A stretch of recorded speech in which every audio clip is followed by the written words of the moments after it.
Hi everyone, welcome back to our channel again.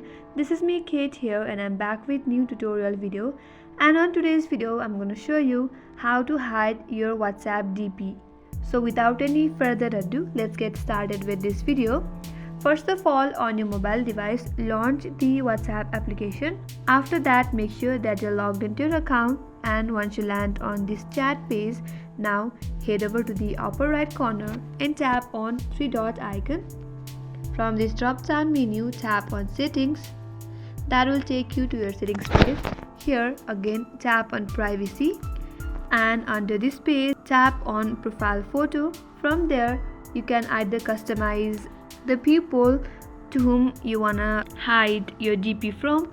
So if you tap on my contacts, then only the people from your contact will be able to see your photo. Or if you tap on my contact accept, and from here you can simply select the profile that you would like to hide your DP from. Or if you go back again, then tap on nobody, and nobody will be able to see your WhatsApp DP. And that's how you can hide WhatsApp DP.